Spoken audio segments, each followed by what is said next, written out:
Greetings, my name is Mr. Window, and welcome to the first devlog about my upcoming indie video game, AboveStory, the player experiment, an RPG in which your actions and input will affect the world, and the way the story unfolds completely relies on the player. In this video, I will be discussing the overall aspect of my RPG, things such as movement, player interaction, and NPCs, but before I talk about that, I would like to briefly mention the protagonist of my game.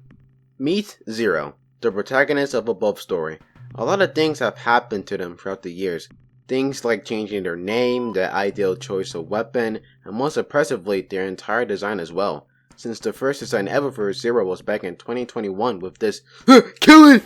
Kill it! You should have died at birth. I'm sorry about that. But anyway, it's time to continue with the game. The footage you're seeing right now is the overall testing location, a place I use to make sure certain mechanics are working as intended.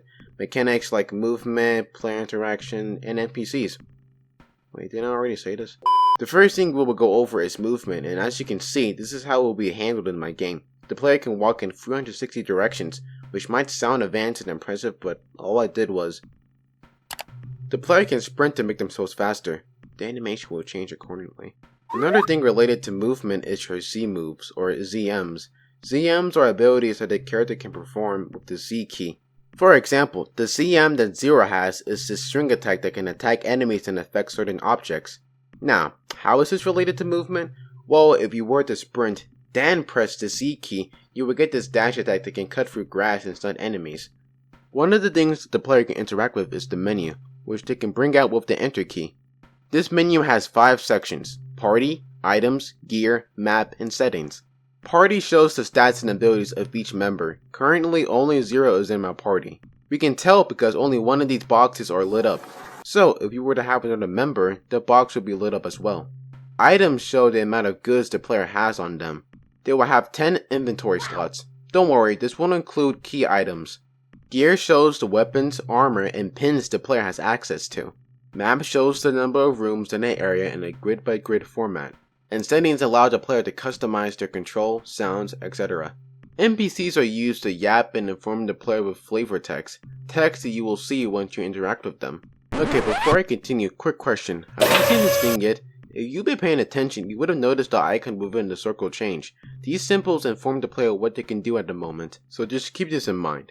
Anyway, back to the NPC. Once I press my interaction key, text will be displayed this way.